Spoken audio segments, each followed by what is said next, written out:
دعائیں ٹریول کرتی ہیں، دعائیں پیچھا کرتی ہیں۔ رات کو اٹھے، تہجد پڑھی، اپنے انگوٹھے خود باندھے، اپنے ہاتھ سیدھے کیے، چادر اوڑھی، قبلے کی طرف چلے۔ تو کہتا ہے میں شیخ الوظائف ہوں، میں شیخ الاسلام ہوں، میں فلاں ہستی ہوں۔ تیری اوقات کیا ہے؟ گھر میں تیل، سرما، ناف بھرنا، ناک بھرنا، سوتے ہوئے منجن مسواک کرنا، جس کے سر میں تیل کی تلی ہوگی اس کی جوانی کبھی نہیں جائے گی۔ تیل ہماری زندگی ہے۔ چند چیزوں کو تیل ملتے نہیں تھے، پلاتے تھے، اور اپنے چمڑے کی جوتی کو۔ چمڑے کی جوتی۔ اماں مجھے فرماتی ہیں پوہ کو مراد دسمبر کی سخت سردی، اور میں سخت سردی میں کمبل وغیرہ اوڑھ کے باہر بیٹھتی تھی، بیٹا تو پیٹ میں تھا، اور میں تیرے لیے دعائیں کرتی رہتی تھی کہ اللہ جو بھی ہے اس کو یہ دے دے، یہ دے دے، یہ دے دے۔ ساری رات شبینہ سنتی تھی۔ میرا ایک گمان ہے اور خیال بھی ہے، اور اکابر کا، اولیاء کا، صالحین کا، بڑوں کا تجربہ ہے، دعائیں ٹریول کرتی ہیں، دعائیں پیچھا کرتی ہیں، اور بد دعائیں بھی پیچھا کرتی ہیں۔ بعض اوقات بندے کا، بعض اوقات نسلوں کا۔ کیوں کہتے ہیں اس کو کسی کی دعا ہے؟ خیر بھی 7 نسلوں میں، اور اسی طرح جو اور اکٹھا جو نہ کرنا حلال اور حرام کا، وہ یہی دعائیں پیچھا کرتی ہیں۔ اماں اپنے میرے دادا کا فرماتی تھیں کہ جب ان کا آخری وقت تھا تو ایسے دعا مانگ رہے تھے، اور دعا مانگتے مانگتے ایسے ہاتھ چھوٹ گئے۔ اور پردادا کا جب آخری وقت تھا، پردادا 1933 میں فوت ہوئے، دادا 1960 میں۔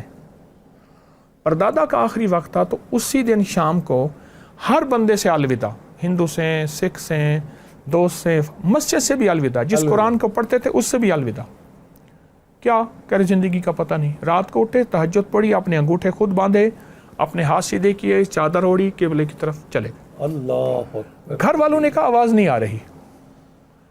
صبح گھر والے اٹھوتے تو چلے گئے تھے، اور دادا کی قبر سے 6 مہینے تک خوشبو آتی رہی، لوگ مٹیاں لے جاتے تھے۔ بڑوں کی دعائیں ہیں۔ نوری بابا میں گیا 1919 میں حج پہ، میں نے ایک ہوٹل کے کوریڈور میں ایک برآمدے میں میں نے ایک پرانا 1919 کا، نہ 19 میں نہیں، 2019 جی جی 1919 کی ایک میں نے حج کی دیکھی کعبہ کی تصویر، تو میرے آنسوں نکل گئے کہ میرے پردادا 1919 میں حج میں تشریف لائے تھے۔ میں نے سوچا طارق کیا دعائیں مانگی ہوگی؟ آج تو کہتا ہے میں شیخ الوظائف ہوں، میں شیخ الاسلام ہوں، میں فلاں ہستی ہوں۔ تیری اوقات کیا ہے؟ یہ ان کی دعائیں، یہ تیرے ہی دم سے ہے رونقیں، تیری جان جانے جہان ہے، وہ کمال حسن حضور ہے کہ گمان نقص جہاں نہیں، وہ یہ پھول خار سے دور ہے، وہ یہ شمع ہے کہ دھواں نہیں۔ یہ ان کی دعائیں ہیں۔ تو کون ہے؟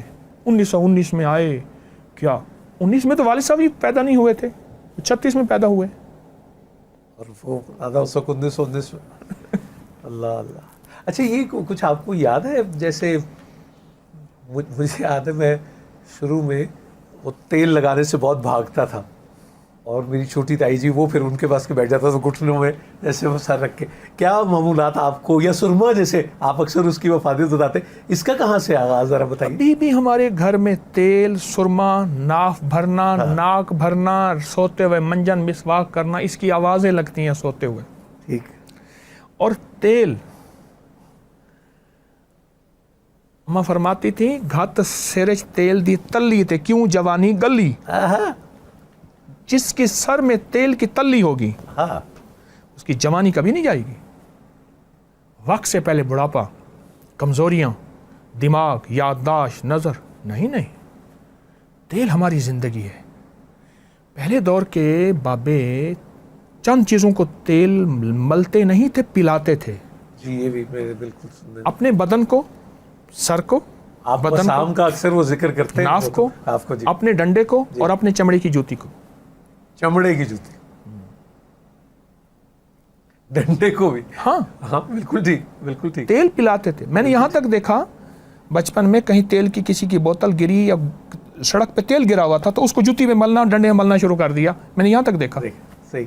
اچھا آپ کا کوئی معمول رہا مطلب دبانے کا، یا کوئی ایک ایسا تھا، یا آپ اس میں زیادہ ایکٹیو تھے، یا باقی 3 بہن بھائیوں میں سے وہ ایک ہوتا ہے نا؟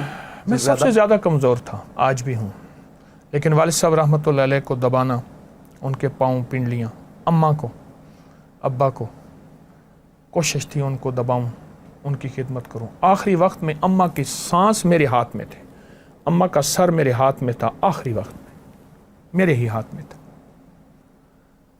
تو مجھے ایک عجیب جوان نے, ایک درویش کی بات یاد آئی. کہنے لگے کہ مجھے ایک جوان نے کہا میرے پاس ایک اسم اعظم ہے جو مانگوں یوں قبول ہو جاتی ہے, آپ کو دے دوں؟ دے دو. کہا جب بھی کوئی مجھے مشکل آتی ہے اماں کے پاؤں دبانے بیٹھ جاتا ہوں اور اللہ سے باتیں کرنے بیٹھ جاتا ہوں. اماں کے پاؤں دباتا ہوں, اللہ سے باتیں کرتا ہوں, میرا کام ہو جاتا ہے. اللہ اکبر. ان قدموں کے صدقے آج بھی میں والدہ کے قدموں میں بیٹھتا ہوں, ان کے مزار کے قدموں. اچھا دنیا میرے والدین کے مزارات پہ جاتی ہے, اعمال کا ہدیہ دیتی ہے, بہت دیتی ہے, بہت دنیا جاتی, تو قدموں کی برکت ہے. حکیم صاحب, آپ اپنے بچوں کو, آپ جو آپ کا کوئی معمول رہا, آپ بالخصوص آپ کی والدہ ماجدہ کے حوالے سے, وہ آپ نے تاکید, اب جو آپ کے بچوں کی اماں ہے, وہ آپ نے کو بچوں کو خاص تاکید اس حوالے سے کی جو آپ دیکھتے ہیں, اور کس بات پہ زیادہ خوش ہوتے ہیں جو بچے عمل کریں؟ اصل میں بچوں کی جو نظریں ہیں نا نوری بابا, ان نظروں کے اندر کیفیت کیا ہے؟ نظر بولتی ہے. مرد تو خیر نظر کو کم پڑھتا ہے, عورت نظر کو بہت تیز پڑھ لیتی ہے. وہ بیٹی ہو, وہ بیوی ہو, وہ محرم ہو یا غیر محرم ہو, عورت نظر کو پڑھ لیتی ہے فوراً. اولاد کی نظروں میں ماں کے لیے کیا ہے,